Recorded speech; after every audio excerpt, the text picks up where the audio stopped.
Il n'y a pas de française malheureusement. Renelle Lamotte, on l'a vu dans sa demi-finale, a complètement scellé dans les derniers mètres. Elle ne pouvait plus avancer alors qu'elle a été longtemps en position de se qualifier. Et on retrouve les favorites. Jenny Meadows qui a, la Britannique, le meilleur temps de la saison européenne. Il y a Josvik, la numéro 2 européenne, Poistogova, la numéro 3, Inriksdottir, la numéro 4, et aussi Selina Buchel, qui est la numéro 6 de la saison, qui a fait de très belles courses, parce que Buchel a gagné, je crois, ces 2 courses, la qualif et la demi, avec à chaque fois de très beaux finishes. La Suissesse qui est une finisseuse et qui aura son mot à dire très certainement pour le podium.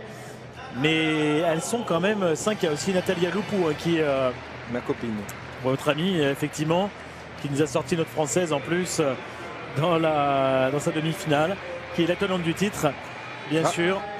Il y a un forfait aux 2. Ah, alors le forfait, c'est Jenny Meadows.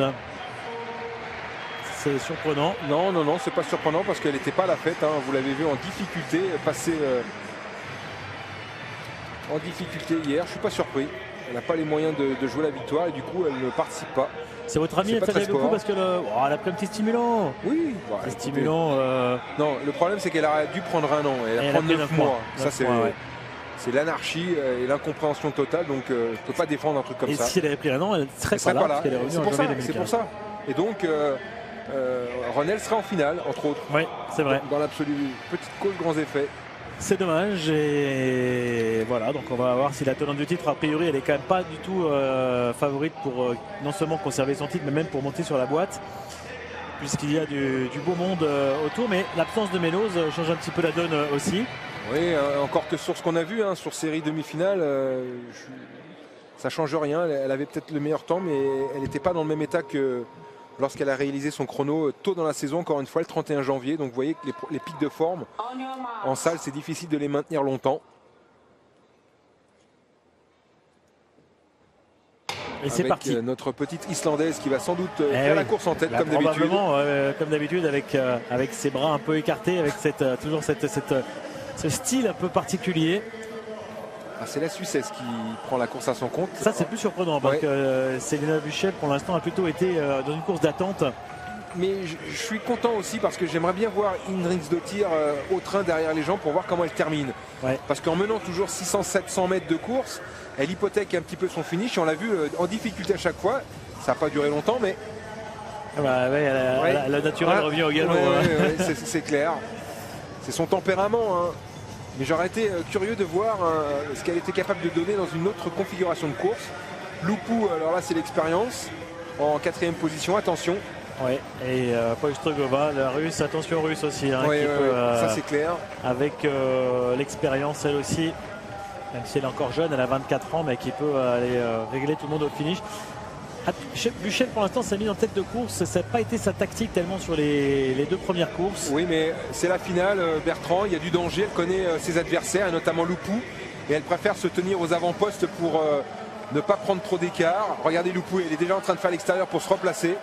Donc vous voyez, regardez, et hop, elle ferme la porte, ça c'est pas très sport. Et regardez Buchel, elle répond tout de suite en faisant l'extérieur, ça c'est dur. Voilà. Là il y a eu déjà de l'explication. Oui, mais Buchel elle a répondu en lui montrant si tu veux jouer à ça, j'ai du répondant. Et regardez Buchel qui là a mis une petite accélération, qui passe devant Inriksdottir. Est-ce que Loupou va tenir derrière? C'est difficile pour la Polonaise. Et également pour la Russe, Buchel qui mène le train pour l'instant. Regardez Loupou qui passe de nouveau une accélération, qui passe Inriksdottir à l'extérieur et qui revient à nouveau sur la Suissesse. Elle va patienter un petit peu pour pas faire trop le virage à l'extérieur. Selina Buchel et toujours ça revient en tête derrière, pour l'instant. Ça revient fort avec Poistogova également. Buchel qui va se faire passer certainement dans cette dernière ligne droite. Poistogova, on l'avait dit, la Russe. C'est chaud. Buchel qui tient jusqu'au bout. Poistogova 2e. Et Loupou pour la 3e place. Buchel a fait une très très belle course avec une tactique différente, mais qui lui permet quand même d'aller remporter magnifiquement ce titre. Ah oui, mais elle a été intelligente, je trouve. Elle a fait vraiment la course qu'il fallait. Parce qu'elle connaissait ses adversaires. Il y avait danger avec Loupou. Loupou a fait une petite intox. Buchel a répondu avec autorité, en plus dans le virage. Elle ne s'est pas laissée faire. Elle a montré que c'était elle la patronne et elle a bien fait. Alors elle n'a pas pris de médaille au championnat du monde, ça n'était fallu de peu, mais aux Europes elle monte carrément sur la première marche du podium. Selina Buchel, médaille d'or pour la Suisse, c'est la première en 1,33 en 33 en 2. Ah, d'ailleurs, on n'a pas le temps encore. Non, il y a photo, mais c'est elle qui a gagné. Postogova revient. Je mets une grosse pièce là-dessus. Postogova revient. Sur Buchel. Alors, Postogova revient à on s'est peut-être l'extérieur. un tout petit peu engagé en disant qu'elle était déjà sur la plus haute marche. Ah. Ils le savent, mais nous, on est sur le ralenti. Sur le donc, ralenti. Alors, qui a gagné? Qui a gagné? Non, c'est elle. Non, c'est Buchel. Non, c'est Buchel, c'est Buchel.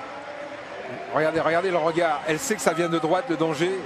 Regardez la détermination. Et là, la fluidité, hein, pas top. Alors, on aimerait bien savoir. Et c'est Buchel. C'est Buchel. 2-0-1, 95 pour Buchel.